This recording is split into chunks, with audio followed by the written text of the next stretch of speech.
Shalom, brothers and sisters. I'm Brother Sid. I have Brother Quran assisting me today. We are the Commandment Keepers Church. We have a detailed broadcast for our brothers and sisters internationally. The title of today's broadcast will be Why Women Are Not Happy. Why women are not happy, brothers and sisters. Women today are experiencing unparalleled levels of unhappiness, and we're going to uncover the shocking truths behind this crisis. Mainstream society has deliberately stripped joy from women, turning their sense of fulfillment into victimhood. Okay, join us as we explore the women's liberation movement and feminism and how it has contributed to this global struggle. Okay, we will reveal the hidden motives behind the feminist agenda and why modern women are being led astray. Okay, this movement, one of the most destructive in history, has sparked intense debate. Women today report higher levels of unhappiness than at any point in recorded history. Women are facing record-breaking rates of depression and suicidal thoughts, facts that demand our attention. Statistics show the suicide rate among women is on the rise. News Channel 5's Jillian Idle shows you how a local crisis support center is working to keep up with the demand. Ashley Kelly, now every day the CDC says 28 women take their life. Now here at the 211 Crisis Call Center, they say in the past year alone, they've seen a 25% increase in the number of suicide calls. Every time this phone rings, Good afternoon, 211. This is Kelly. How can I help you? a counselor is ready to talk. A lot of people who contact us that are feeling distressed or suicidal say they believe that nobody cares, and we know we do care. Recently, this 211 crisis call center in Lantana has seen a spike in calls. Percentage of increase of females has gone up, as well as the younger, so 10 to 14, those suicide rates doubled in the last 10 years. To be honest, I didn't even know what suicide was when I was in middle school. Felicia Monroe is still grieving after her 15-year-old sister Carly took her own life last year. It's been rough not having my youngest sister there to where I can, take her for her first car drive or help her buy her first car or, experience her first time for anything. Felicia never reached out to a crisis hotline about her sister, mostly because she didn't see any red flags in Carly's behavior. That is, until it was too late. Brothers and sisters, follow us to the book of Romans, the 12th chapter and the 2nd verse. Okay? The title of today's broadcast, brothers and sisters, Why Women Are Not Happy. Brothers and sisters, we're going to put this on the table for our sisters. Because why? Satan has cleverly tricked our sisters into embracing a lifestyle of independency, right? And we're going to talk about that today. How has that affected society as a whole? How has that affected women and their happiness, their joy as a whole? Okay, Satan is very clever, and he's been tricking the woman since the beginning of time. And it's our job here at the Commandment Keepers Church to help wake our sisters up. Okay, we're at Romans chapter 12, verse 2. Let's take a gander, please. Romans chapter 12, verse 2. And be not conformed to this world, but be ye transformed by the renewing of your mind, that ye may prove what is that good and acceptable and perfect will of God. Read that again, brothers and sisters, please. And be not conformed to this world, but be ye transformed by the renewing of your mind, that ye may prove what is that good and acceptable and perfect will of God. Aha. In this passage, Paul cautions us about how appealing it is to adopt worldly ways of thinking. See that? The Bible warns against adopting the identity defined by worldly values. Think about this, right? This was a European culture. Brothers and sisters, for those of us who are not familiar, liberalism, that's European culture. Okay, the passage indicates that adopting worldly perspectives from the world can lead to serious consequences. And guess what, brothers and sisters? The women's liberation movement, feminism, is one of those attitudes. Okay, adhering to this verse has become incredibly challenging due to the influence of television and social media. With universal access to the internet, following this commandment has become more challenging than at any other time. Okay, feminism represents one of the worldly influences that the Apostle Paul cautions us against, brothers and sisters. You see that? Paul cautions sisters, right, to be very careful. Notice that. Paul encourages sisters to examine this passage and relate it to the feminist perspective of this world. Women have been deceived into adopting a feminist lifestyle by satanic influences. And this is an undeniable truth, my brothers and sisters. Okay, this particular passage highlights Paul's warning about the allure, the attraction of adopting the worldly way of thinking. And we're going to talk about that. Why? Here we see the Bible cautioning us against embracing the identity and values learned from a European society. Okay, we're going to put it on the table. Why? In today's digital age, with widespread access to television and social media, following this advice is more challenging than ever. Okay, the rise of feminism is identified as one of the worldly influences, one of the worldly attitudes that Paul warns us against. See that? Women have become more unhappy than at any other point in history, and it's because the promotion of the feminist ideology. Throughout history, women have never experienced such profound unhappiness, largely due to the feminist ideology that they have embraced. We are currently in the most feminist-led era ever recorded, and yet women are less happy than ever before. Okay, depression and suicide in women is at an all-time high because they've been tricked by the devil into embracing a feminist view on life. And that's why, genuinely, as a feminist man, I think that toxic masculinity is so destructive for our culture. Cheers to that. Right? I wish all men were feminists like you. Me too. It's so refreshing. All right, here's that check for you, sir. Sir?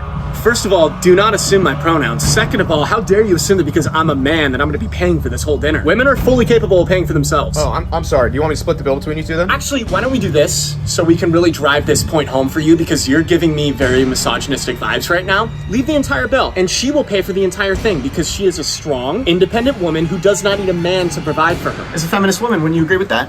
Yeah, I guess. Okay. Yeah, in that case, here's the check, ma'am. I'm sorry. Okay. Canceled.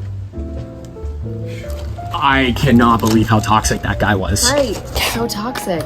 Oh my god, this is expensive. Oh, you got it. Give me a purse, bitch! Give me a purse! Ned, are you gonna help me? Absolutely not. As a feminist man, I don't want to imply that you can't defend yourself just because you're a woman. Are you serious right now? Yeah, what? Yeah, there's no difference between a man and a woman physically. Gender's just a cultural and societal construct. You're just as capable of defending yourself as a man is. Thanks, pussy! As a feminist woman, wouldn't you agree? Yeah, I guess, but can you at least do something like call the police? He's literally getting away with my purse. Since the dawn of time, the devil has sought to mislead women, and he has had what? Great success in this area. He's been incredibly successful in his efforts, brothers and sisters. Feminism has contributed to a decline in women's happiness, a reality that is indisputable. Okay, if women were to adopt a biblical perspective on life, they would experience greater happiness. Okay, the devil has misled women into a state of unhappiness by compelling them to accept a feminist lifestyle. Okay, the devil's influence has been subtle yet pervasive, persuading women to abandon a biblical foundation in favor of the modern secular way of thinking. Okay, embracing biblical teachings would offer women a more meaningful and joyful existence. And we're going to prove that today. Okay, Romans 12 says, do not embrace the worldly way of thinking. Brothers and sisters, feminism is this way of thinking. Okay, this is one of the most destructive movements in the history of civilization, and we're going to talk about it today. We're going to talk about that. Why? We want to help take the shackles off of our sisters. Okay, the Bible says you shall know the truth and it'll set you free. So that means what? Truth brings freedom.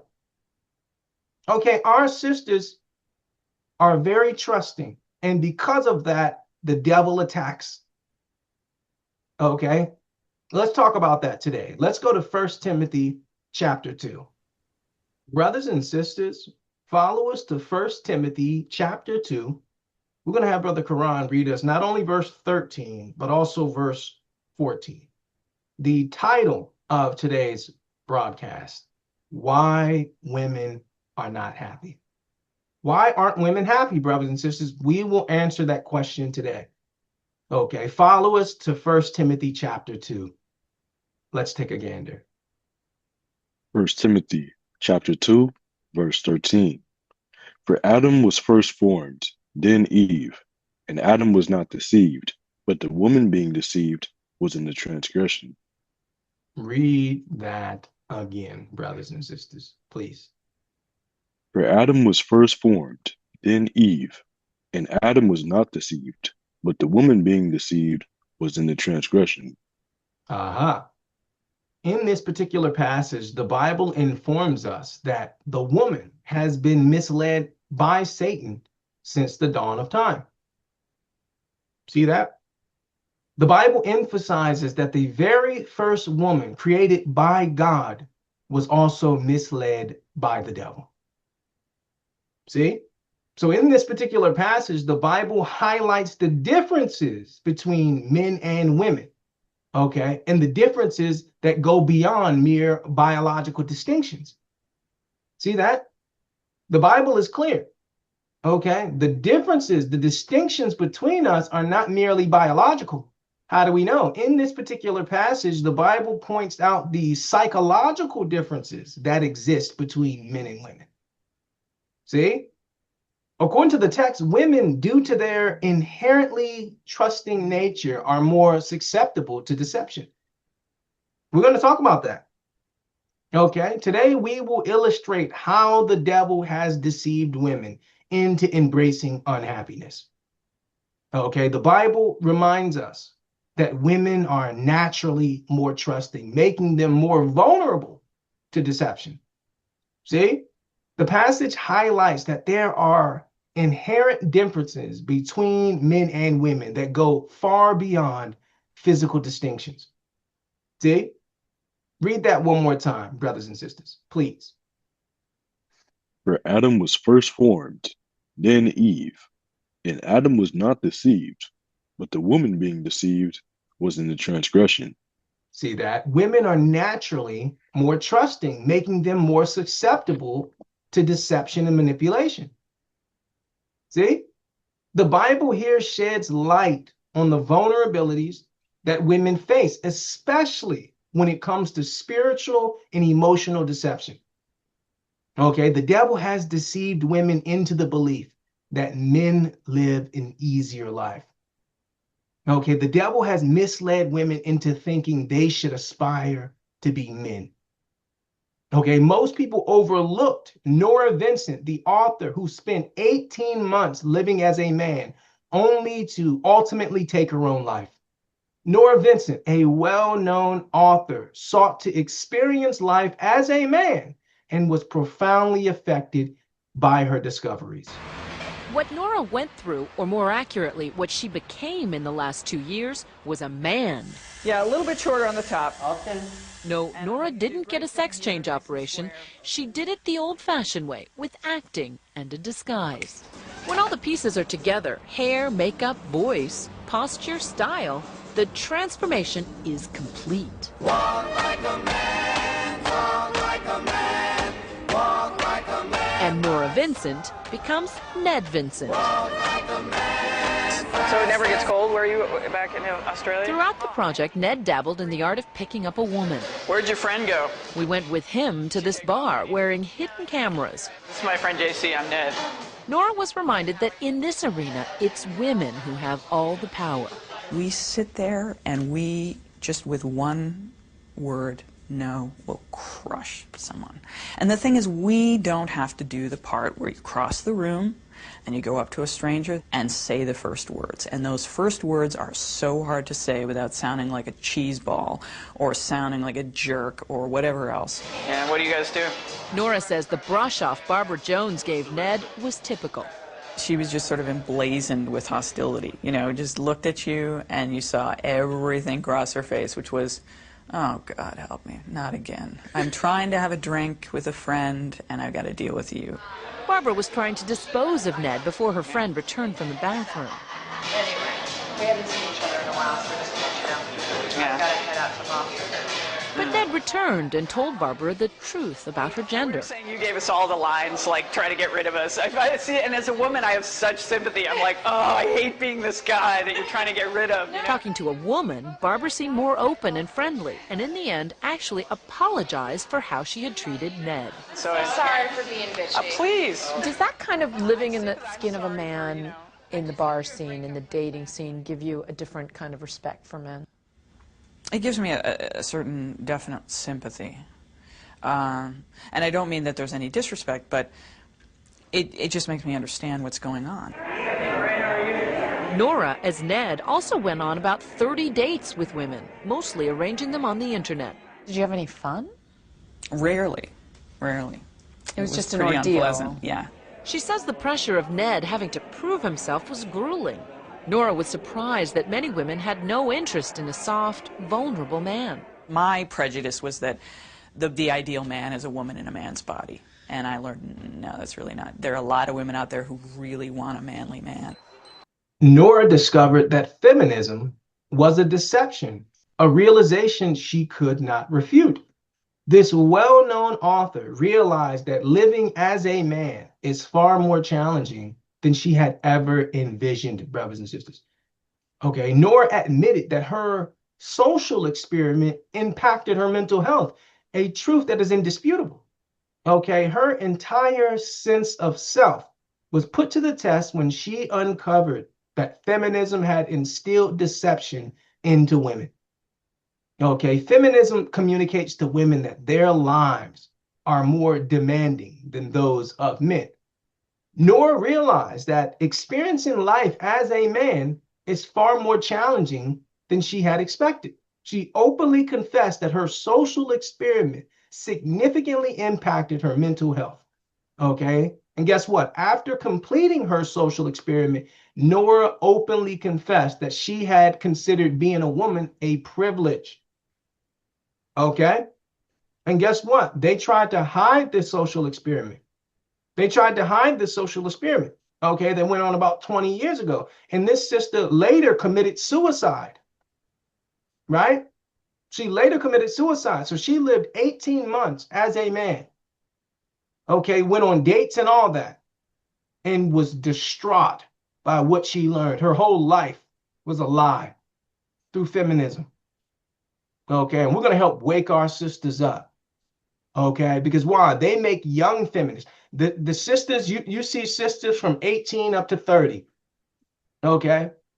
18 up to 30 exhibiting feminist ideas, okay? Only for them to turn 50 and 60 and to be alone. And see, that's what the devil wants, right? We're going to help wake our sisters up before it's too late. Because you don't want to be 50. You don't want to be 60 and had embraced this lie of feminism. And now you want a partner.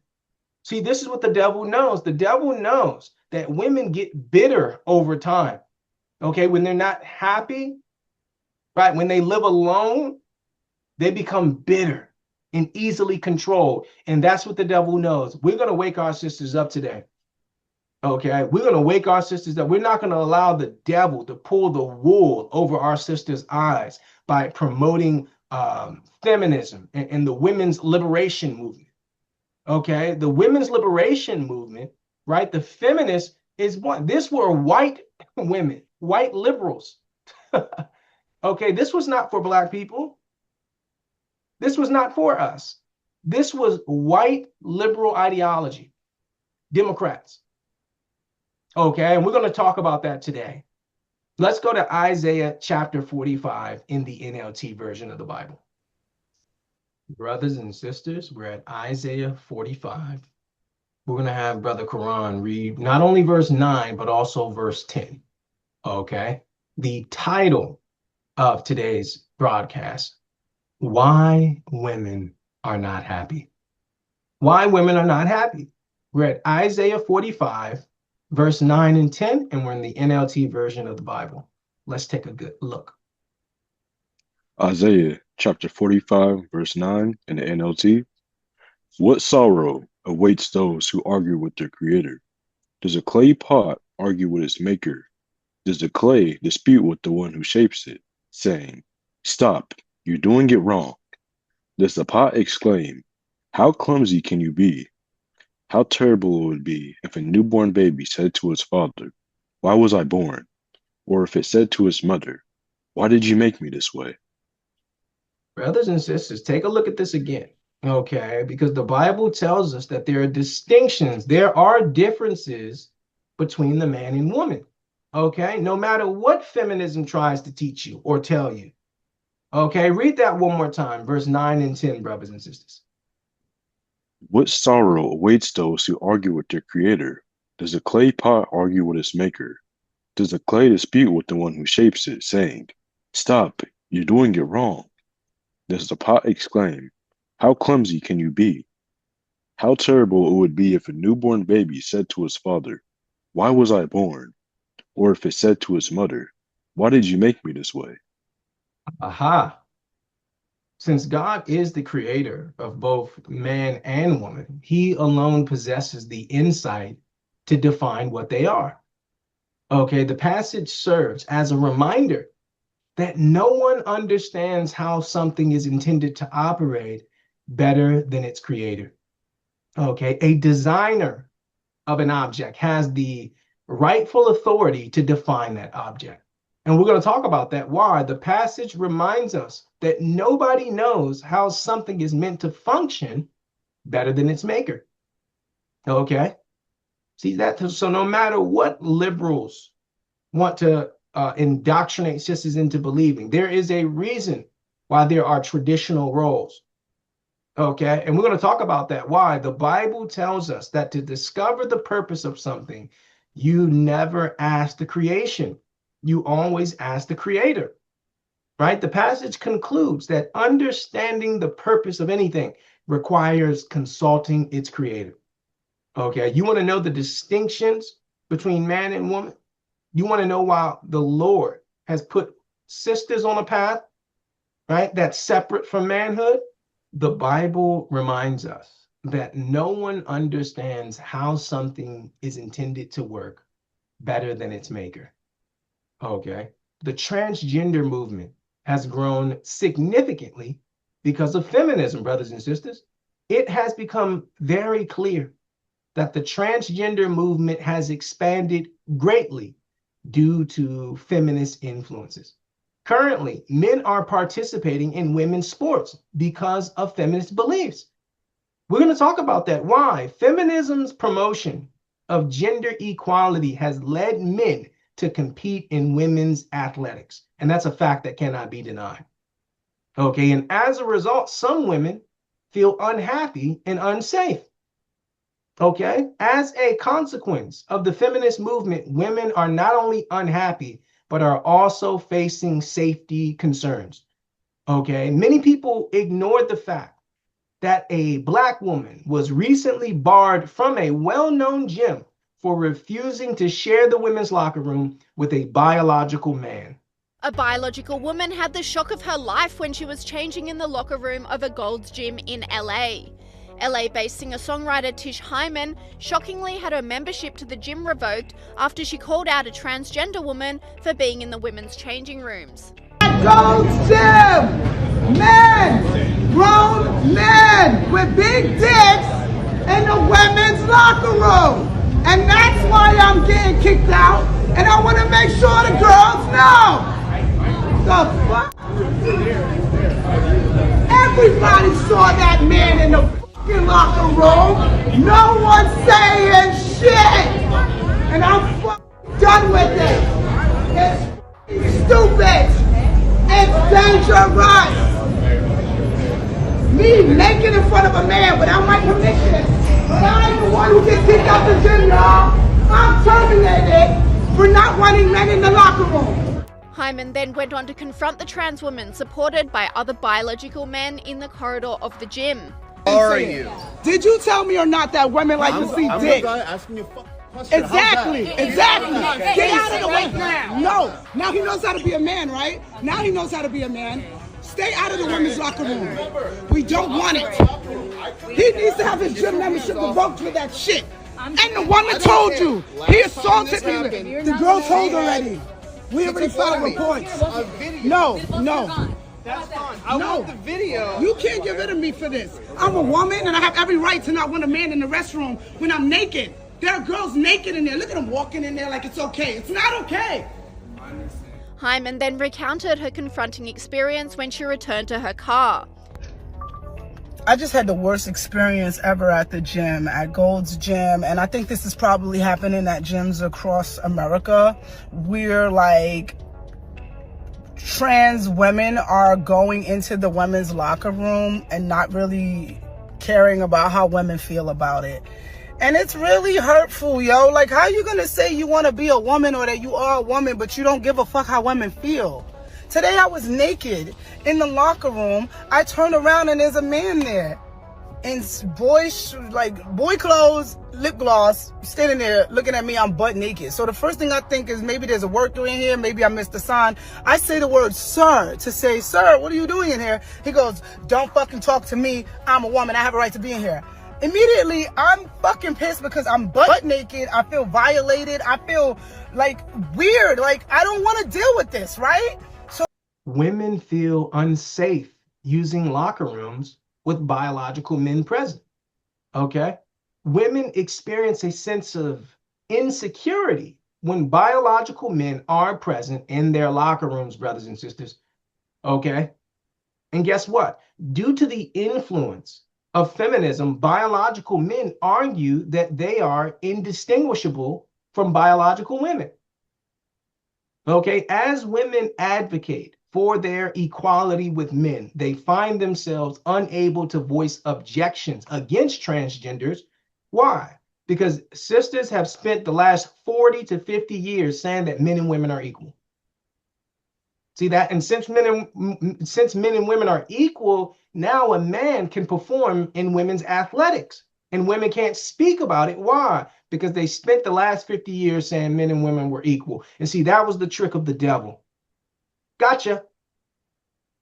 See that? The devil has deceived women into proclaiming their equality with men, allowing homosexual men to enter and supplant them. Okay? Women are experiencing greater unhappiness than ever before as a result of this feminist movement, brothers and sisters. Okay?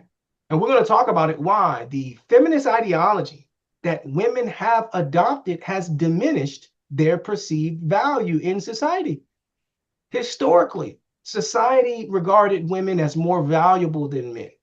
However, the perception has shifted due to the feminist movement. Okay, many people have overlooked the fact that the woman who was banned from the gym discussed this with Senator Weiner about enacting laws to defend biological women from transgender men. Despite her ban, she expressed to a prominent politician her concerns about feeling unsafe in mixed spaces. Senator Scott Weiner, a well-known politician, showed no sympathy towards women who feel threatened by transgender men. Senator Weiner, as the only black lesbian here, can I please ask you a question because I flew here to do that? Yeah. Okay. As a lesbian woman who was attacked in the women's locker room at Gold's Gym this week by a self-identifying trans woman With the documented history of domestic violence, I'm deeply concerned about women's safety in female-only spaces. What would you say to women who are seeking assurance that their safety will be protected from men who, by California law, can self-ID as women in women-only spaces, sir? Please tell me. Yeah, so we want, everyone to be safe, and we also know that, we have trans people, both men and women, who are men and women, and so, so if you're trans women are women. Senator, you've done great things with the bills you've passed with the housing. I've read a lot of your bills, and like you said, there are bills that need to be opened up, and I'm telling you now, millions of women across America are being harassed and sexually assaulted in locker rooms. I'm a lesbian black woman. I'm not transphobic. I'm not homophobic. And I do respect a lot of the things you've done. But I do see a lot of these bills that you've passed that are dangerous for women and young children. And I understand that you're trying to be on a level playing field. And I'm here to represent my community because I hear a lot of things about my community in these bills. And I'm telling you as a woman, first and foremost, that this is dangerous, and we need your help because you're in the office. You're going to go in the publicity spot. I want to support you. I have millions of people behind me watching this right now, and we want to know: are you going to protect women, not trans women? Women, trans women are different things. Women. Listen, we need to protect women's safety. I was assaulted. I was assaulted. No, they are not. They are men. I was assaulted by men. He broke his wife's jaw so bad she needed reconstructive surgery. I'm a lesbian. I'm not transphobic, and I'm black. So if there's another black woman in here who wants to tell me how they feel, please join in. But all of you are not. And I don't know who you are, what you are, but I'm a lesbian, and I'm telling you right now, men are harassing women in the locker room. The increase of feminism has contributed to a more unsafe world. The increasing influence of feminism over recent decades has made the world a less safe place. Okay, we're going to talk about that. Why? A lack of commitment to biblical truth by believers has played a part in allowing the expansion of the feminist movement. Most churches have failed to stand firmly for the teachings of God's word regarding the distinctions of men and women. And because of that, feminism has expanded, brothers and sisters. The church no longer emphasizes the importance of men and women understanding their God-given roles. And we're going to talk about that today. When you look at the transgender movement, right, they used feminism as the Trojan horse, right? And all of this is because why? The church has stopped teaching men and women what their roles are and what their value is. And because of that, women believe they're not as valuable as men. They want to compete with men. Because why? Satan has told them they're not good enough. The same thing he told Eve in the garden. You're not good enough. You're not enough. See, that very trick is still being told today. Okay, and the church is at fault here. Let's go to Matthew chapter 7, brothers and sisters. Brothers and sisters, follow us to Matthew chapter 7, verse 21. The title of today's broadcast, Why Women Are Not Happy. We're at Matthew 7 and 21. Let's take a gander. The book of Matthew, chapter 7, verse 21. Not everyone that saith unto me, Lord, Lord, shall enter into the kingdom of heaven, but he that doeth the will of my Father, which is in heaven. Read that again, brothers and sisters, please. Not everyone that saith unto me, Lord, Lord, shall enter into the kingdom of heaven, but he that doeth the will of my Father, which is in heaven. Aha! The Bible suggests that many people who consider themselves Christians will not enter into heaven. Why? The church has been compromised by those who do not submit to Christ's true teachings, brothers and sisters. Okay, here Christ warns that in the last days, many deceivers will pose as Christians. See? According to scripture, the majority of those claiming to be Christian are not genuine followers of Christ. That's why the Bible says many, okay, many shall come in his name and shall deceive many. Okay? The Bible suggests that many who identify as Christians will not be granted access into the kingdom of heaven. And we have to put that on the table. Why? The passage underscores a troubling reality regarding the Christian church. See that? Christ reveals to us that, unfortunately, the church has been infiltrated by those who do not capitulate to the true teachings of Christ. Okay? Feminism has risen because the church has fallen short in aiding women to recognize their worth and purpose. Several prominent Christians also identify as feminists, and that is a fact that is easily substantiated. Many people overlook the statement made by gospel singer and superstar Yolanda Adams, who expressed her belief that God could be female.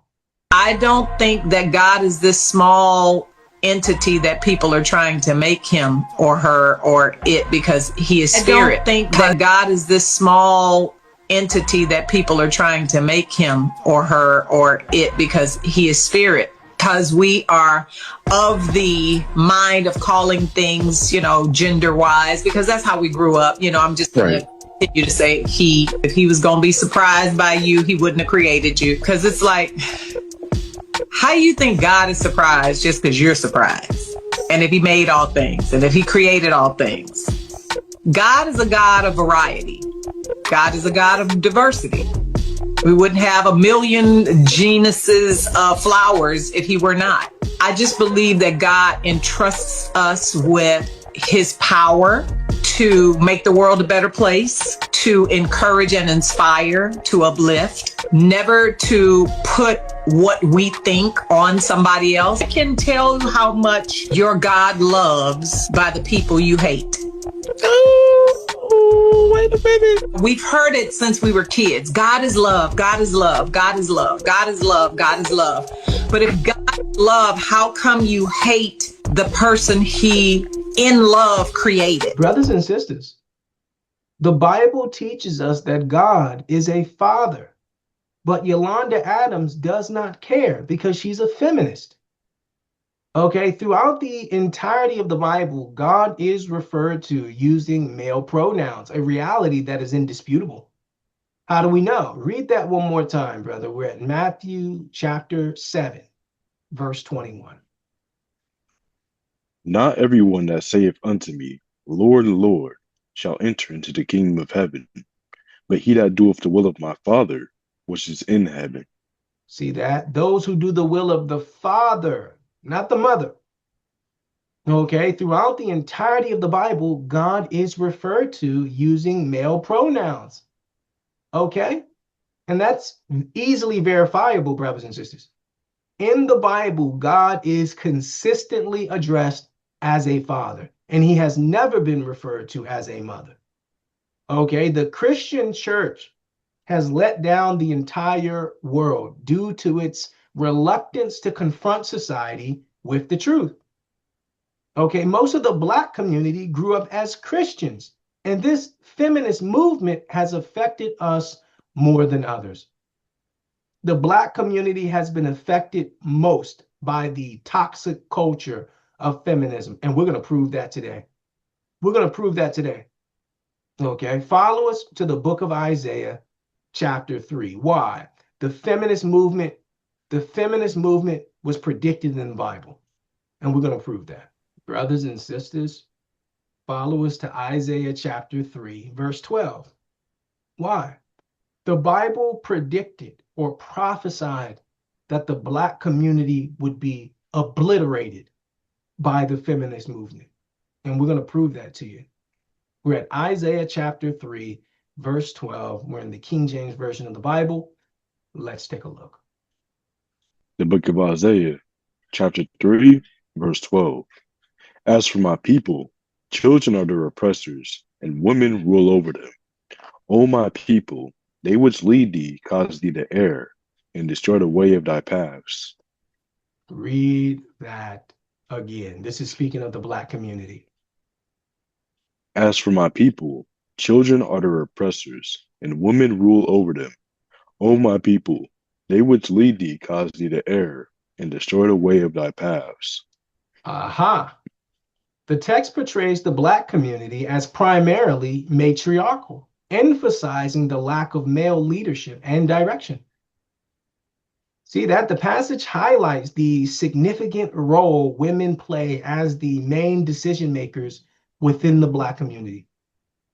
The passage suggests that when women take on leadership roles in the household, it usually has detrimental effects.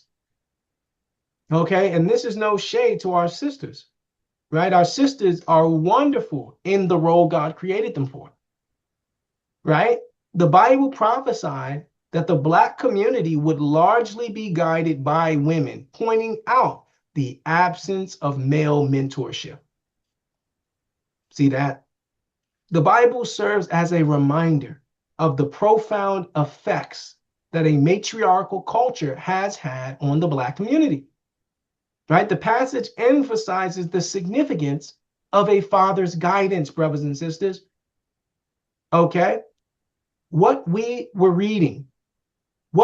reading in these passages are the result of a feminist culture. See that? Look into the Black community. What you see is feminism.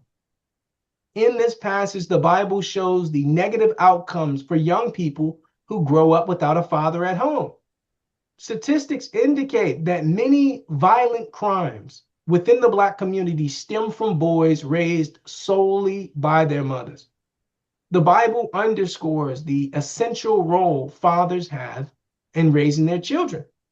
Many feminists overlook the recent incident where a pregnant woman was violently assaulted by a group of elementary age students. All right, back to our top story now. A viral video on social media showing a mother and her children attacked by elementary students. Winnie Dorch live at Orville Bright Public School. And Winnie, some tell you that this has been an ongoing problem. Good morning. That's exactly right. The adults who showed up at the school today say while they are shocked, they're not surprised. Take a look behind me. They tell me they are demanding accountability, saying the students involved should be expelled. We want to warn you that we are going to show you some of that disturbing video, and you may understand why so many people are upset. This is how we show up. Justice, peace. Chicago police escorted 33-year-old Karshonda Hatter into Orville T. Bright Public School Tuesday morning for a meeting with officials. A sea of supporters gathered around her, chanting. The Chicago mom is the focus of this video, seen millions of times on social media. She and her children were attacked by multiple other children Monday afternoon as they were walking home. WGN is not showing the full video as it may be too disturbing to watch. But here's what we will show you. You can see Hatter and her children walking as a group of elementary students followed and yelled at them. Next, you see the kids crowd around Hatter and her children, and that's when two of them started to punch them. Hatter was eventually thrown to the ground and jumped, as was her son. They were literally waiting the way we walk home just to jump all of us. So now we waiting? Just to jump all of us. So I asked my kids to come to the next side of the street with me, so they wouldn't get jumped. So we kept walking. They followed us all the way there, and then they still fought us. They fought my son. They hit my son first, all in his face. Then they dragged me in the grass and pulled my little baby hair. Hatter and her 9-year-old son were taken to Trinity Hospital in serious condition after the attack. According to her, this isn't the first time her child has been bullied, and she's hoping this will be the last. I'm trying to get justice for my son. Absolutely. And you deserve it. And she's not the only parent fighting for her child. Those who stood outside the school say students have been terrorizing the community. This has been an ongoing thing in this community, and the parents don't take accountability for nothing their kids do. If my kids was out here being messy, I'm gonna come out here and I'm gonna let it be known. A pregnant woman was violently assaulted by young children, highlighting the consequences of lacking the discipline of a father. The absence of fathers in many Black families has contributed to community issues, including increased crime. Okay? The involvement of children in violent acts often stems from being raised in fatherless homes. And we have to put that out there. Why? Feminism has elevated the rate of single motherhood, which diminishes the guidance children receive from male figures. Many women believe they don't need a man's help in raising children, a point that should be disputed. Okay, this egregious incident underscores how the absence of fathers and their discipline can foster a criminal environment. Many people totally ignored the fact that criminality in the Black community is a product of feminism. Come on, blood! Shamar looking at! Shamar! Come here! What you want, Shamar, folk? Shamar, folk, what you want, Shamar?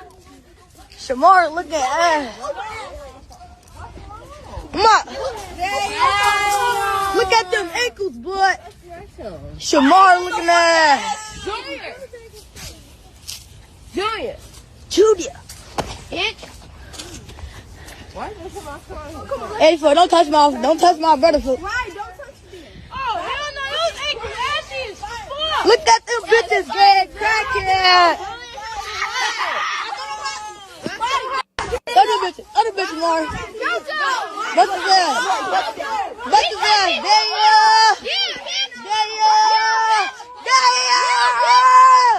Oh my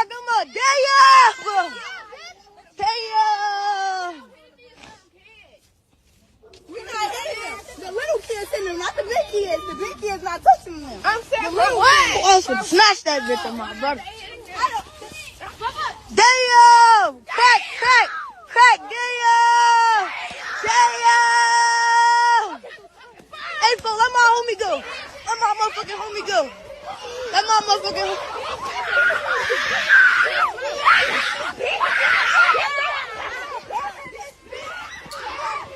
Beat his ass, yo!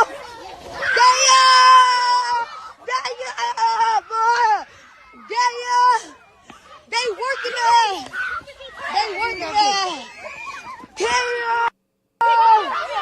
Damn! Oh my God!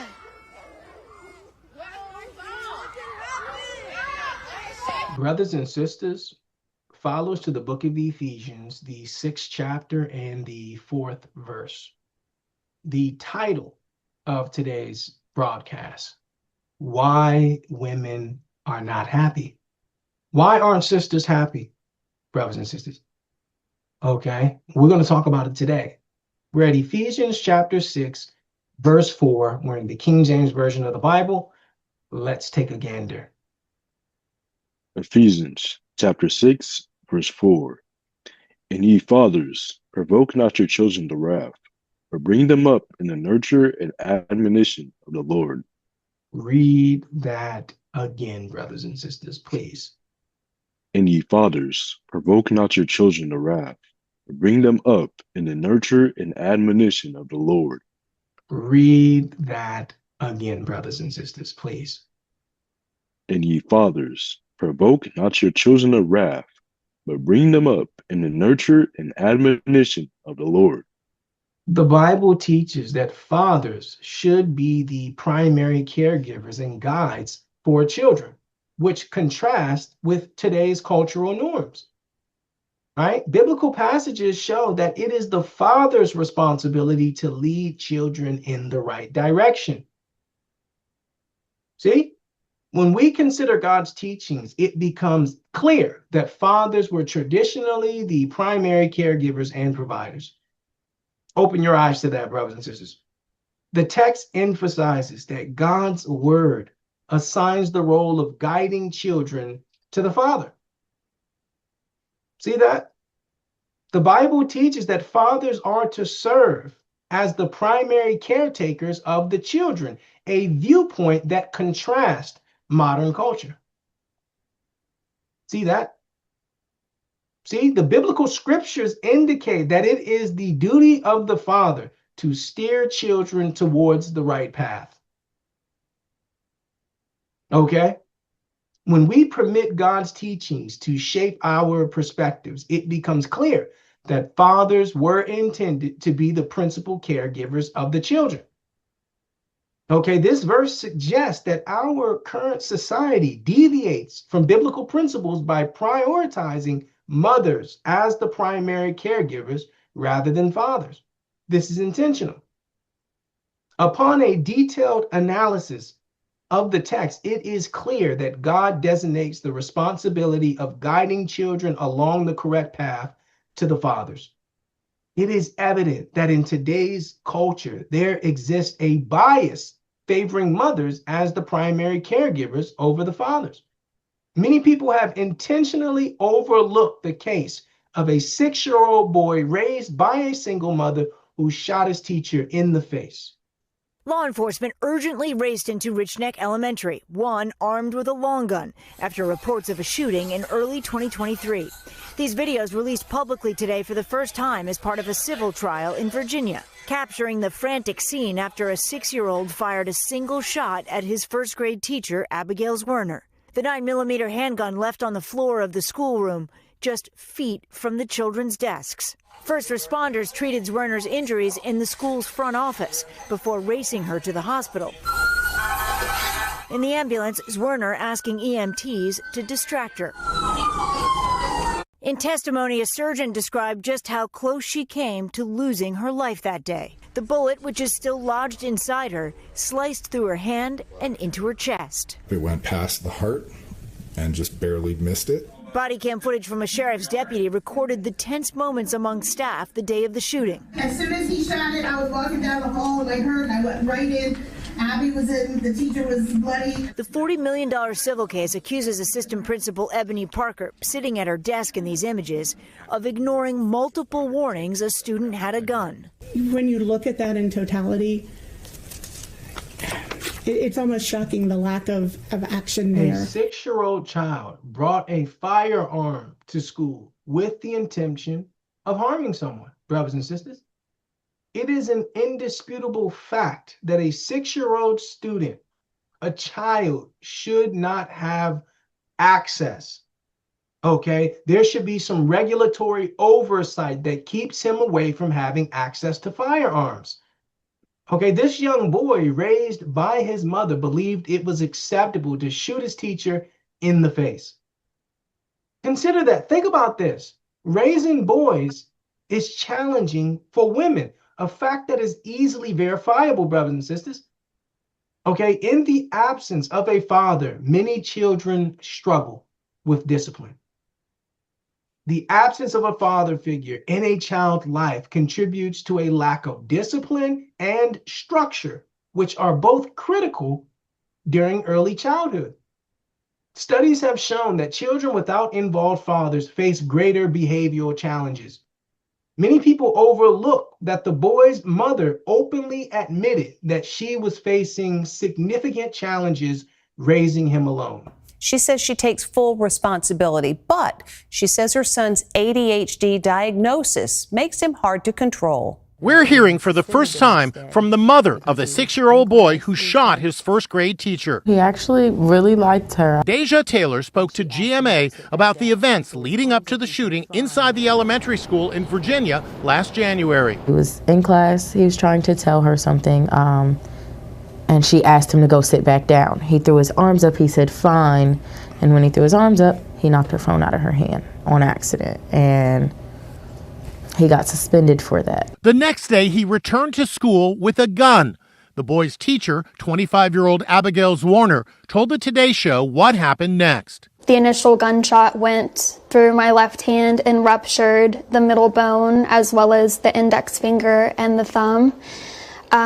The gunshot then went into my chest up here where it actually still remains. So I have a scar up here and I still have some bullet fragments up here. Deja Taylor says her son suffers from a severe form of attention deficit hyperactivity disorder, ADHD. He has ADHD. Some are able to have it at a very mild rate, but he's off the wall, doesn't sit still, ever. We spoke to psychologist Dr. Jeff Gardier. I think we need to be very careful when we're talking about an ADHD diagnosis to use it as a reason for that kind of violence that we're talking about, actually shooting someone else. Deja Taylor says she feels terrible for what happened. That is my son, so I am, as a parent, obviously willing to take responsibility for him because he can't take responsibility for himself.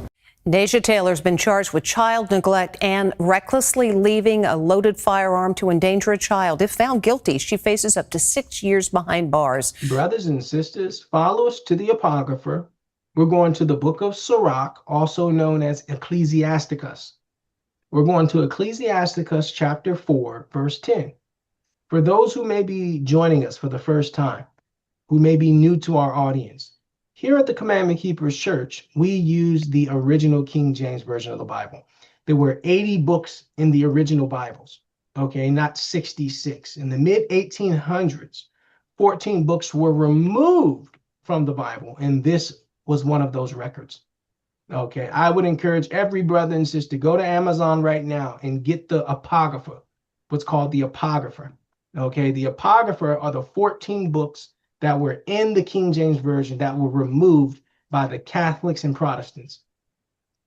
Okay, we're at Ecclesiasticus or Sirach, chapter 4, verse 10. The title of today's broadcast, brothers and sisters, Why Women Are Not Happy. Why women are not happy. Let's take a look. The book of Ecclesiasticus, chapter 4, verse 10.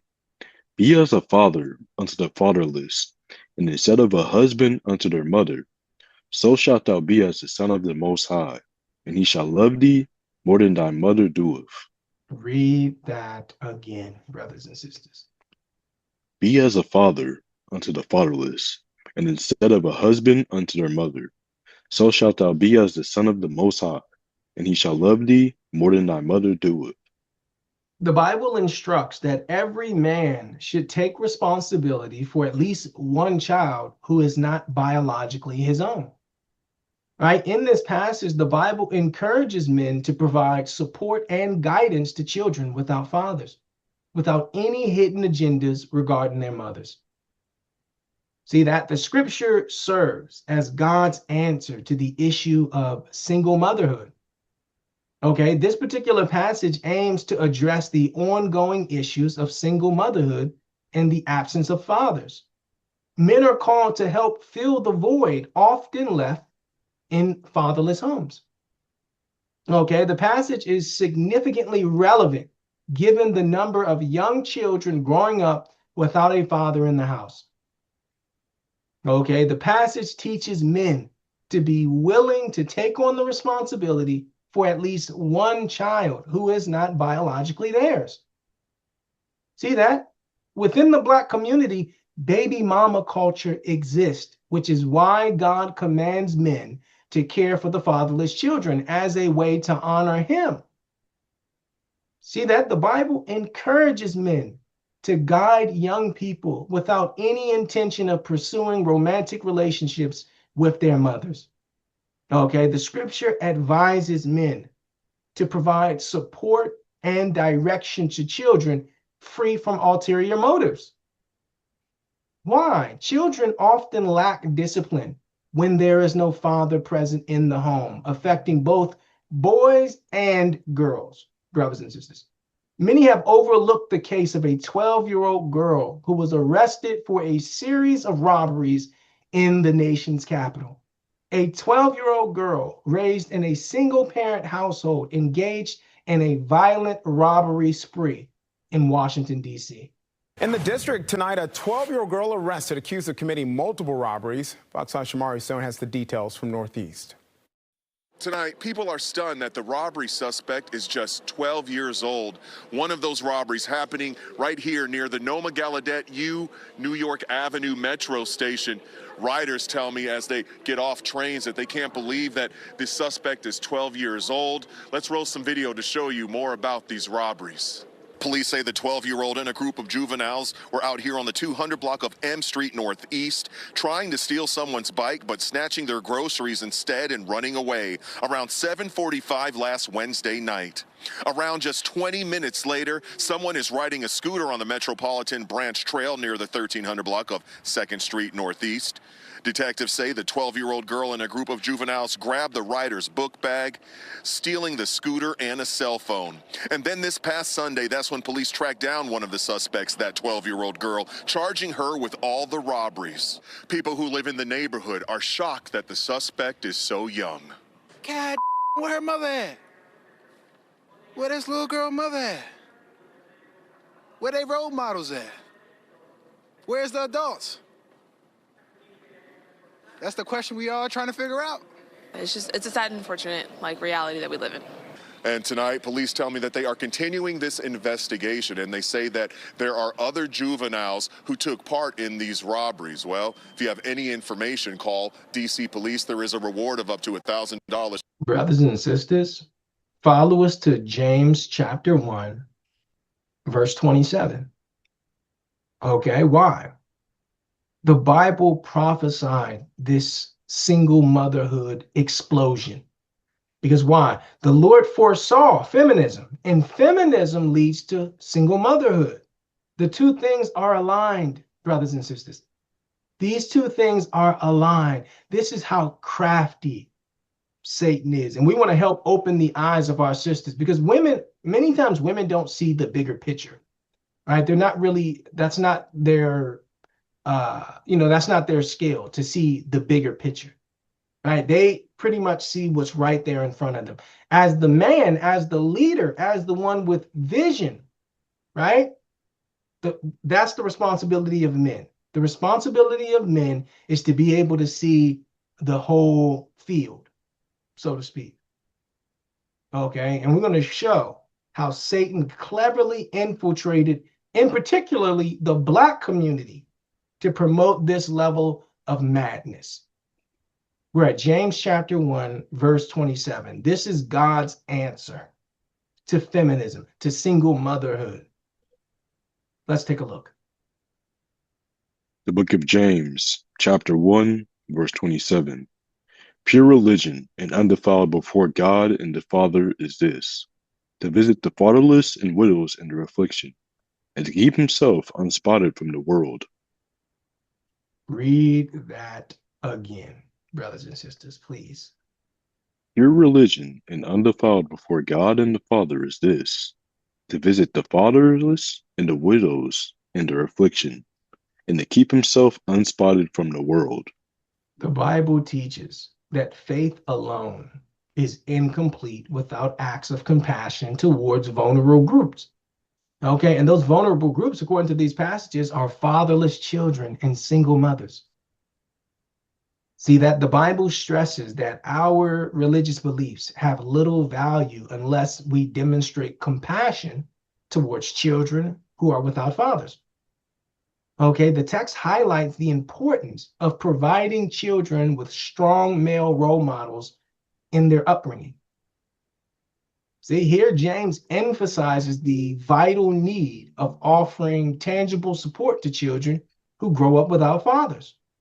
James points out the importance of attending to the needs of fatherless children, indicating the neglecting this duty opposes biblical principles, right?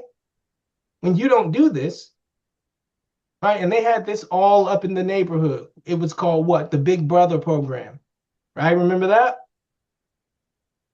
This passage serves as a reminder of the critical role fathers play in the moral and psychological development of their children.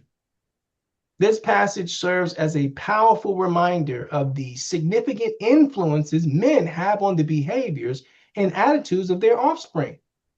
The Bible warns us, okay? The Bible warns us that women and children who lack proper guidance are heading towards destruction. The teachings of the Bible are clear. True faith encompasses more than merely holding beliefs. Because women are raising most children alone, we've seen a rise in violent crimes among young people. We'll get to all those stories in just a moment, but first, a troubling trend plaguing the South Sound. We're seeing a rise in the number of kids connected to crimes. In Tacoma, half of this year's homicides involved children. Good evening, and thanks for joining us for the news at 10. I'm David Rose. And I'm Brian Jackson. That trend has many asking what is happening. Fox 13 spoke with the Assistant Chief Criminal Deputy about young people committing such violent crimes. Our AJ Janival joins us now live with what he had to say. So, AJ, what new are we learning? When we hear violent crimes involving children suspects, we all want an easy answer. But Assistant Chief Criminal Deputy Diane Clarkson tells us the cause of this terrible and heartbreaking trend is a multi-sided problem. Kids with guns, accused of robberies, drive-bys, stealing cars, and murder. It makes you wonder where the system is failing. Is it the home? Is it the schools? Diane Clarkson is the Assistant Chief Criminal Deputy with the Pierce County Prosecuting Attorney's Office. She oversees the juvenile and misdemeanor units and has worked directly with Raymond Hall. Clarkson says she's seeing an unprecedented amount of crimes involving kids. What I'm seeing as a prosecutor is that we release them back to the community on probation, and they're committing bigger and badder offenses. Last week, police arrested 6 teenagers linked to a multi-county robbery and assault investigation, a crime spree going on since July. And police arrested 2 teenagers in connection to murdering a 16-year-old Foss High School student in late March. We're certainly seeing an increase in violent crimes by our teenagers.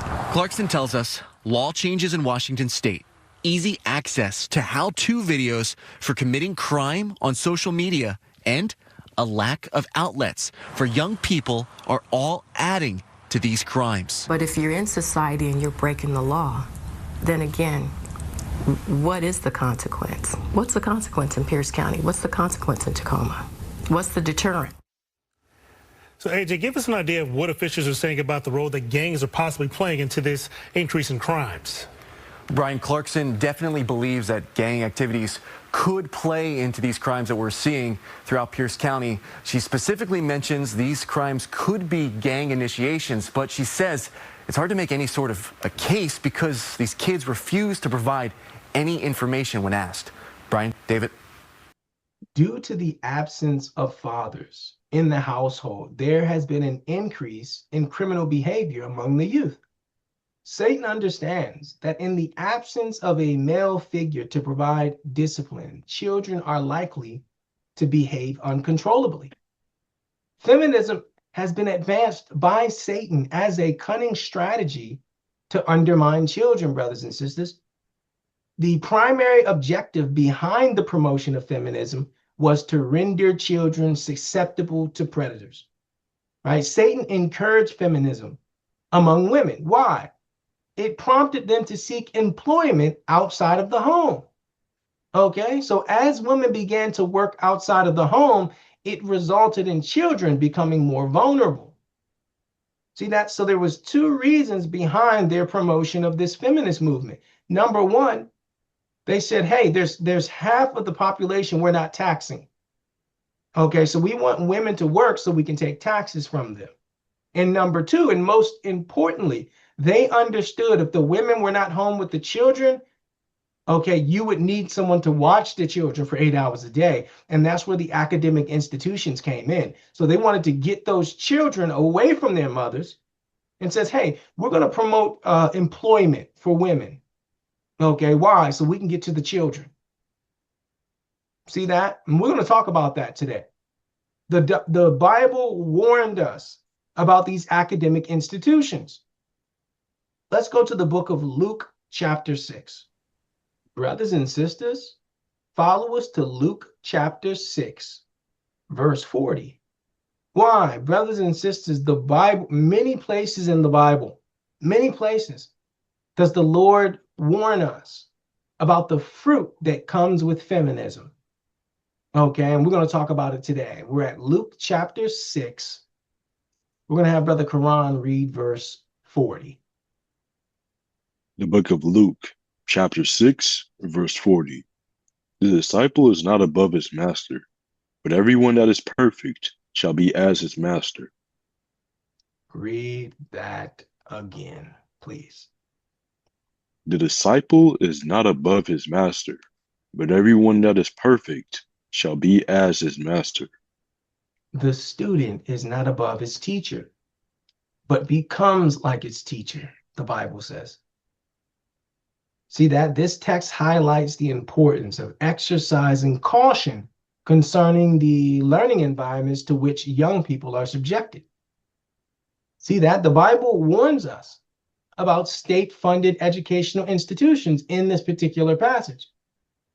Right? The text indicates that children will inevitably mirror the environment they experience in their educational settings. Feminism aimed to encourage women to enter the workforce so that the government could gain access to children while they were at school. See that?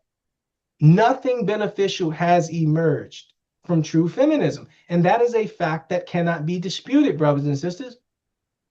The consequences of feminism are detrimental, and this is easily verifiable. As long as women were employed, the government had control over the children in these educational institutions. Satan was aware that countless predators exist within academic institutions, which is why he sought to have women enter the workforce. Predators are present in every school, and that's a fact that cannot be contested. Many people overlook the incident in which a fourth grade teacher was recently arrested for engaging in inappropriate texting with a minor. Detectives traveled to Lake Roosevelt Elementary School where Ross was doing administrative work during a school holiday. Hi there. Are you Mr. Ashenfelter? Hi. Are you Mr. Ashenfelter? Yeah, hi. Hey, I'm Detective Hoffman, Sheriff's Office. Yeah, hi. Right now I want to tell you you are under arrest, so do me a favor, stand up, put your hands behind your back for me. Excuse me? Right now you're under arrest. Okay. Here, this is Detective Sinclair right in front of you. Yeah. He'll explain kind of what's going on. Okay. Sure. I have reason to believe that you've been in communication, inappropriate communication, with a 13-year-old child that lives in home. Okay. At this point, Detective Sinclair doesn't yet want to let Ross know it was him posing as Claire, so he uses a ruse pretending that Claire was real. Apparently you told her at some point last week that you were going to come meet up with her, and she, and then you didn't. So she told her mom that she'd been talking to a teacher. We did some investigation and found out that that teacher was you. Okay. So that's why we're here. Okay. Okay? Any weapons or anything on you, sir? No. No? I would like to talk to you a little bit about what's been going on, to see what your mentality was, why you did or didn't show up in Ellensburg. I'm relieved that you did not. No. But I would still like to talk to you about that because it is something that she said was an ongoing conversation for quite some time. And we have all of those text communications between you. Okay. Okay? Children are more at risk than anyone else due to this feminist ideology. The employment of women outside the home has rendered children susceptible to predators. The intention behind women entering the workforce was to increase the vulnerability of the children. Okay, children are more vulnerable than anyone else due to these feminist ideas. And we're going to talk about that. Why? The increase of women working outside of the home exposed children to predators. The goal behind women working outside of the home was to make the children more defenseless. Okay, in addition to the installation of academic institutions by feminist ideologies, abortion was also a product of feminism. And we're going to talk about that today. Follow us to Deuteronomy chapter 27. Brothers and sisters, we're at Deuteronomy chapter 27, verse 25. The title of today's broadcast: Why Women Are Not Happy. Let's take a look. The book of Deuteronomy, chapter 27, verse 25, in the NLT. Cursed is anyone who accepts payment to kill an innocent person. And all the people will reply, Amen. Read that again, brothers and sisters. Cursed is anyone who accepts payment to kill an innocent person. And all the people will reply, Amen. In this passage, the Bible indicates that it pains God to witness any innocent lives being taken. Right? And it says the people will reply, Amen, which means so be it. Right? So it's saying so be it, in agreement to what God is saying.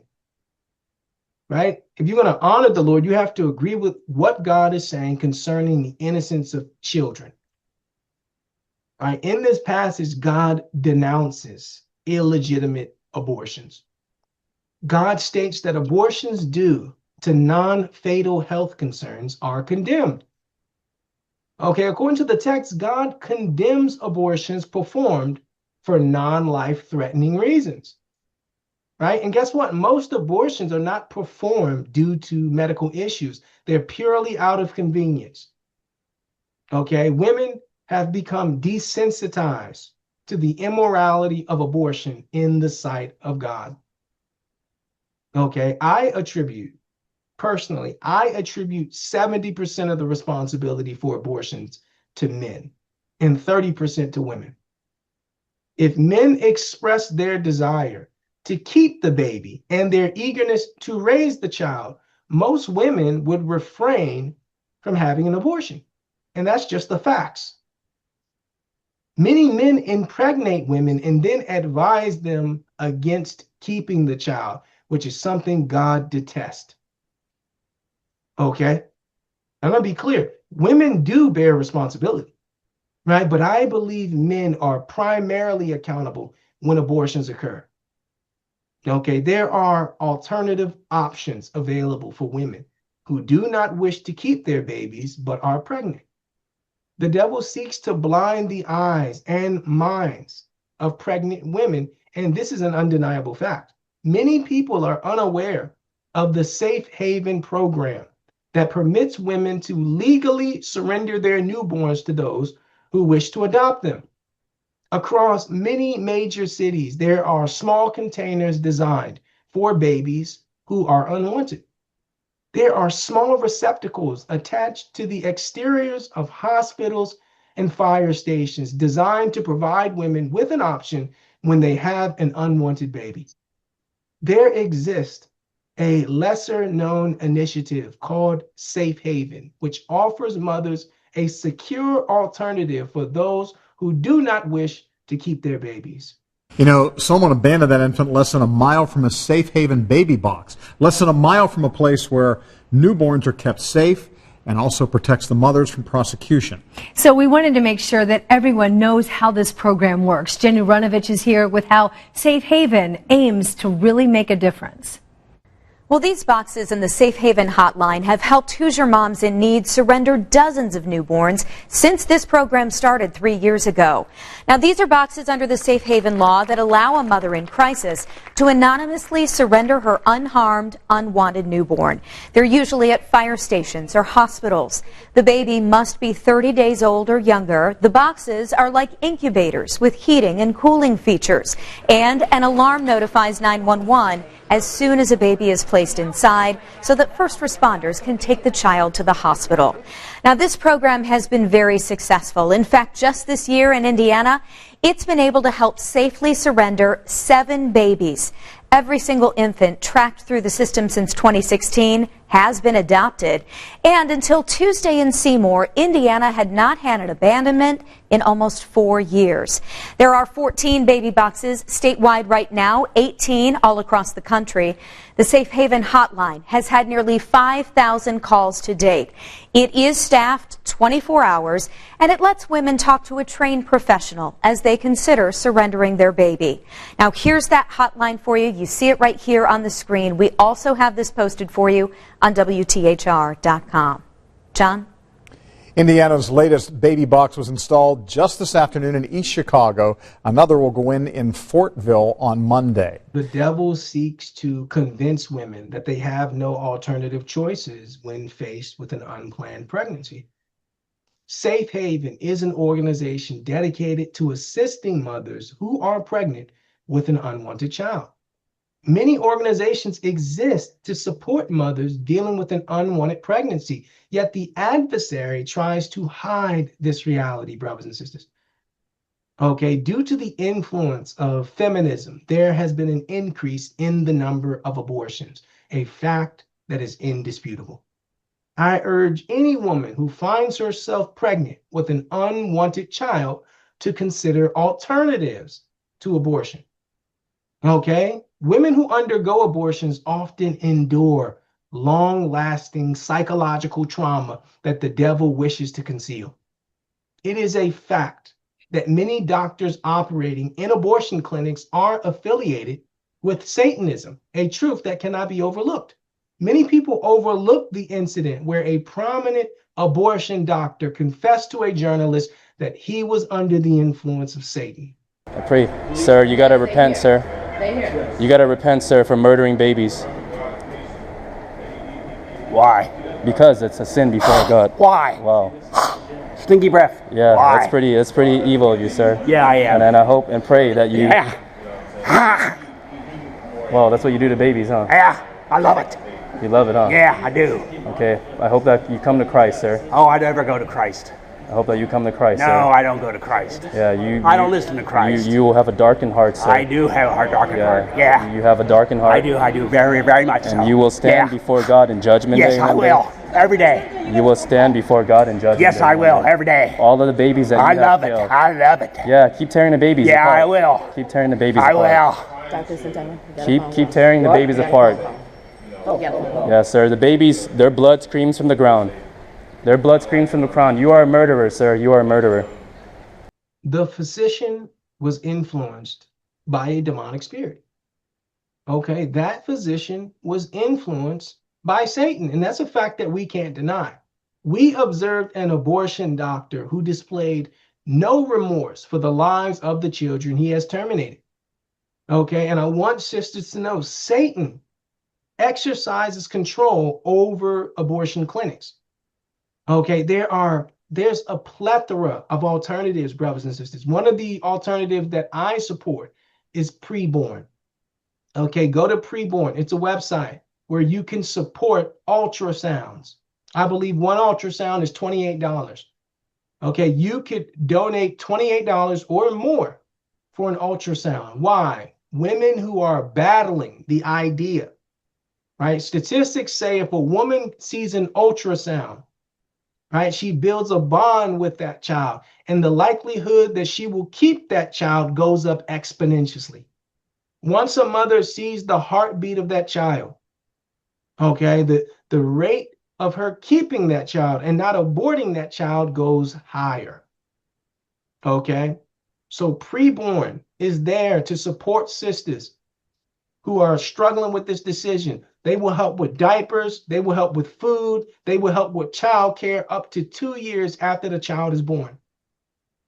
Okay, so for brothers and sisters who want to fight against this demonic child sacrifice system of abortion, go to preborn.com, okay, and donate to preborn. Why? These mothers need encouragement.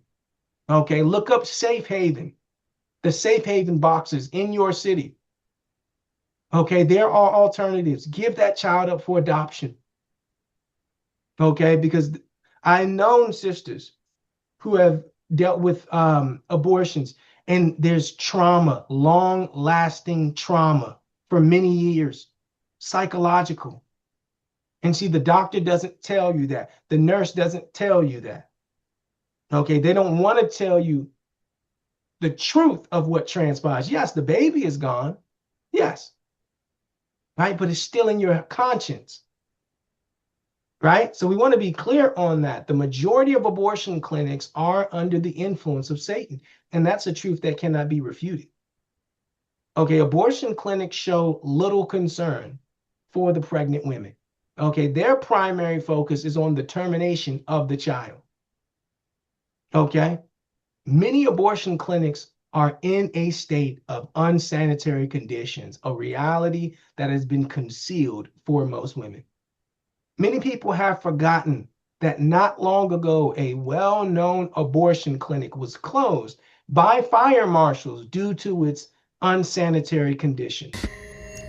Target 8 is getting you a first look tonight inside a Muskegon abortion clinic shut down by the fire marshal for various violations like unsanitary conditions. Conditions they say put the health and safety of patients at risk. It is a story our Target 8 investigators have been following now for weeks, and 24-hour News 8's Mark Thompson's in studio with the details on this one. Mark. Yeah, Brian and Sue, we got these pictures through the Freedom of Information Act.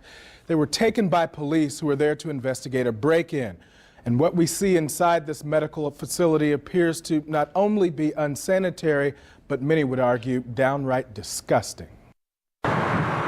Filthy, stained medical equipment near an examination chair, trash near lab equipment and discarded in a storage room, water stains and holes in a leaky ceiling that's falling apart. This is what police found when they entered the Women's Medical Services building back on December 26th. They were called to the Muskegon abortion clinic on a report of a break-in. They found evidence of a broken rear window, but it's what they found inside that caused the fire marshal to shut the place down. A long list of violations that pose danger to, quote, human life and public welfare, including improper disposal of syringes and needles, unsterilized medical equipment, and the dumping of chemicals and other liquids down the drain. Earlier by phone, Target 8 investigators spoke with Dr. Robert Alexander, who ran the clinic. He blamed the mess on whoever broke in. The last time I was there, when I left, everything was pristine. Everything was good. It was pristine, he said, but these pictures show otherwise. Brothers and sisters, follow us to Psalms 127, verse 3 in the NLT version of the Bible. The title of today's broadcast, brothers and sisters, Why Women Are Not Happy. Okay, what we learned today is how feminism, how the women's liberation movement has taken away the joy and safety from women and children, for that matter. Okay, the title of today's broadcast, brothers and sisters, Why Women Are Not Happy. We're at Psalms 127, verse 3. Psalm 127 and 3. Children are a gift from the Lord. They are a reward from him. Read that again. Children are a gift from the Lord. They are a reward from him. They are a what, brother? A reward from him. This text proclaims that children are a sacred gift rather than a liability, rather than a burden.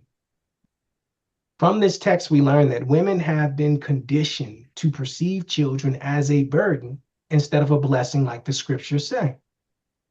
Right? A careful analysis of this passage reveals that feminism has influenced women's perceptions of children. Okay? The rise of the feminist ideology has coincided with an increase in abortion rates. Okay? And that's a fact that it cannot be disputed. It just cannot. Okay? Telling a woman you're proud of her for having an abortion because she did what was best for her. It's like telling a man who leaves his children to be raised by their mother. That's like congratulating him, saying, well, you had to do what was best for you. You left your children. It's the same concept. You can't be proud of a woman for making a choice to kill her child if you're not going to be proud of a man for leaving his children. Okay? It's not what's best for the woman. It's what is right in God's eyes. Okay, and sisters, you have to wake up here. Okay, it's not about you. Okay, and we understand if you don't want to have a baby, hey, the best thing you can do is keep your legs closed. That's the first thing you can do. Okay. Right, and I tell brothers this all the time. Hey, you need to see, if you're in a relationship and you don't want to have children, you need to go to the doctor and find out when your wife is ovulating. Right, because there's a week where it's most likely that she will get pregnant. Right, if you're having intercourse this particular week, the likelihood goes exponentially up. So you need to find out what week that is and stay away from that week. Right, this is how our forefathers did it. Okay, there was no condoms and all that. Okay, it was strictly science. The science says, hey, a woman is more likely to get pregnant this particular week out of the month. Right? And I tell brothers this, hey, you know what? We don't believe in abortion here in our community, in our church, amongst the Israelites. Okay. But we also don't want you to, we also don't want you to get caught up into something you're not prepared for. Okay. So I would suggest to brothers and sisters, take precautions. Okay. Because once the pregnancy comes, there's no precautions you can take. Okay. Unless you're going to give the child up for adoption. Okay. Through the influence of corporate media and feminist narratives, women have been led to believe that children are burdens rather than blessings. The feminist-led corporate media has deceived women into thinking that children are liabilities instead of gifts. The media, driven by feminist agendas, has persuaded women that motherhood is not a source of joy. We find ourselves in a society that discourages childbirth while celebrating women who choose to have abortions. Many overlook the incident involving a woman in labor at a Dallas regional hospital who was egregiously neglected by her nurse. When's your due date? Right now. Is your due date 11? What? How many times have you been pregnant? 3. This is your 3rd pregnancy? Yes. You have 2 babies at home? It's in my ass. You have 2 babies at home? Who's your doctor? Lang is her doctor.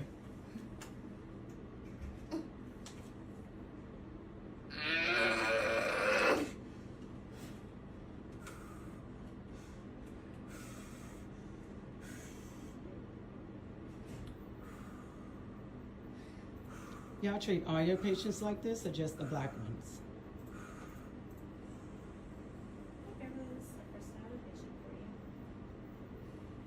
Last name is Jones. She's G3P2. I'm not sure when her due date is. Her due date I is just the said 10th. it was the 10th. Her due date's the 10th. She got 3 pregnancies, 2 babies at home.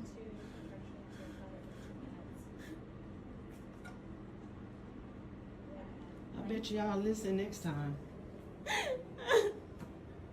When you found out you was delivering at this hospital, your ass should have changed doctors.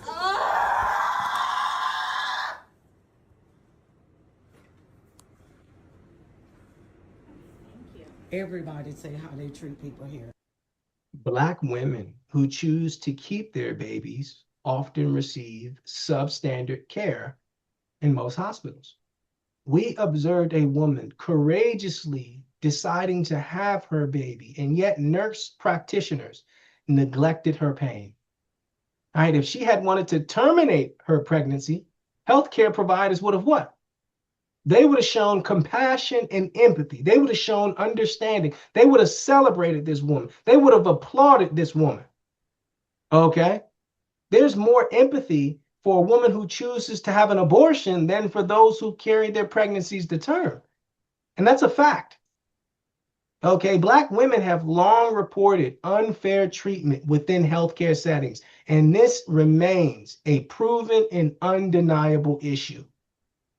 Okay, when Black women decide to keep their babies, they are often met with indifference. However, when they opt for abortions, they receive applause. They receive praise. Many people have forgotten about the Black woman who was just 15 minutes from giving birth when doctors sent her home and told her to return later. Judy, Rob, Mercedes Wells says she knew something was wrong when she went to the hospital to give birth, and they did not put her in a labor and delivery room.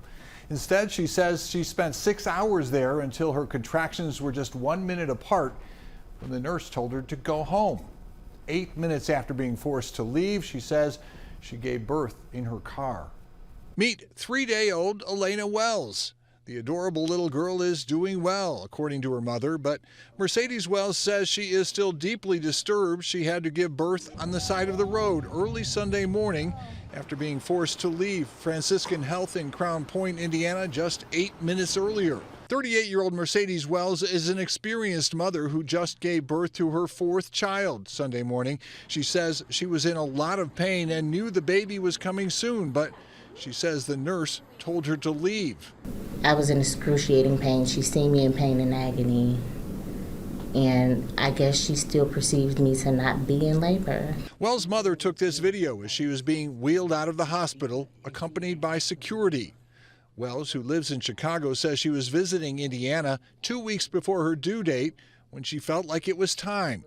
They chose the closest hospital, but when they made her leave, her husband Leon was driving them to the next closest hospital in Munster when the baby started to emerge. It's totally God's grace. I was scared. I didn't know what to do. I don't have any medical license or anything to deliver a baby. Fortunately, things worked out and baby Elena arrived safely. But the couple and their attorney say this is not the way it is supposed to happen. Can we agree that a woman in active labor should not be sent away without first being seen by a doctor? The CEO of Franciscan Health says in a statement, patient privacy laws prevent them from commenting extensively, but he says, quote, "The video and the comments it has generated are deeply troubling, and we understand the concern this has raised. The video is just one part of the information we are reviewing as part of a thorough investigation into this alleged incident." For her part, Mercedes says this experience has hurt her deeply. I was stripped of my dignity. I was stripped of my dignity as a person because I was treated less than an animal. This sister was discharged from the hospital 15 minutes before giving birth. Okay? This is the type of treatment Black women receive all throughout the country when they're pregnant. All right, they get treated with so much empathy. They get applause and praise and compassion when they decide to make the decision that's best for them, which is an abortion. When they choose to take the child to term, right, they get neglected, right? Sisters have been saying this for decades. When we go into these hospitals, they act like they don't see us. They act like, well, Black women are so strong, they can just deal with the pain. Brothers and sisters, I'm going to tell you, right? If you don't have compassion, you should not be working in healthcare. Okay? If you don't have sympathy and empathy, you should not be working in healthcare. Because why? Brothers and sisters, if any of these sisters wanted to get an abortion, they would be celebrated. They would be applauded by the feminist movement. The feminist movement says, hey, you're more than just a mother. Okay? You're more than just a mother. Right? Being a mother, there's no joy in that. When really it's the greatest joy, because that's why women were created, right? To be able to do that. Men cannot have babies. Okay, are we saying a sister can't be happy without having babies? Absolutely not. Absolutely not. But it is a natural part of life. Okay, and guess what? Satan controls the healthcare industry, and he controls feminist ideologies. And that's a fact that cannot be disputed. The title of today's broadcast, brothers and sisters, why women are not happy. Why women are not happy, brothers and sisters. We want to say, Kwam Yasharala. Kwam Yasharala. Sin no more. Sin no more.